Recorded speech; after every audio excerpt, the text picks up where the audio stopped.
मोहोराने फुललेला आंबा तसेच काजूच्या बागा पाहून यंदा सिंधुदुर्ग येथील शेतकरी आनंदी होता।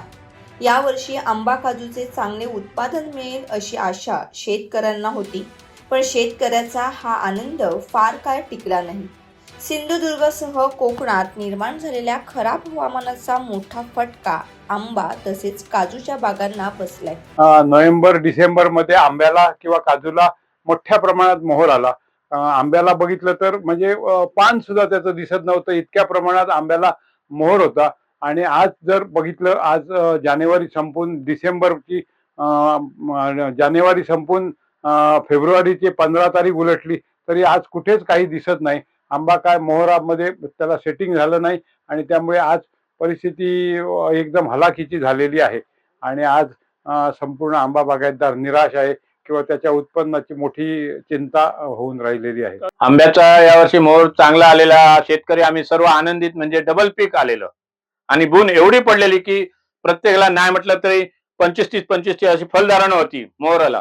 पण आता दाट धुकं पडल्यामुळे एवढं म्हणजे आज एक फळ पण शिल्लक राहिलं नाही। मग काळी कुट्ट जाऊन तुडतुड्याचा औषध वगैरे आम्ही 6 फवारणी मारले, काही त्याचा उपयोग झालेला नाही। कारण म्हणजे जसा पाऊस पडतो तसंच म्हणजे धुकं पडलेलं आहे पूर्ण, आणि त्यामुळे सर्वांच्या बागा म्हणजे जळून खाक गेल्या।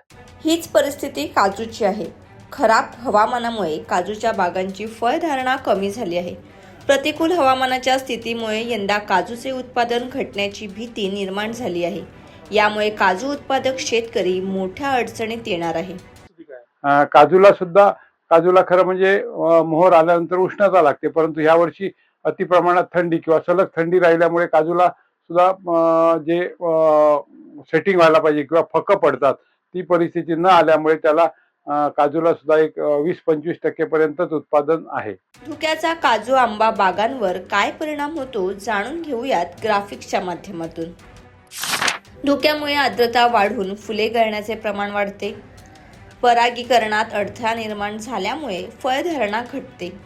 बुरशीजन्य रोगांचा प्रादुर्भाव वाढल्यामुळे फवारण्यांचा खर्च वाढतो। फळधारणा कमी झाल्याने शेतकऱ्याचे एकूण उत्पन्न घटते। काजू आंबा उत्पादनाचा दर्जा देखील कमी होतो। दर्जा कमी झाल्याने भाव कमी मिळतो। दर्जा कमी झाल्याने निर्यातीस अडथळे निर्माण होतात। हवामानाच्या या प्रतिकूल परिस्थितीचा मोठा फटका कोकणातील आंबा काजू शेतकऱ्यांना बसणार आहे।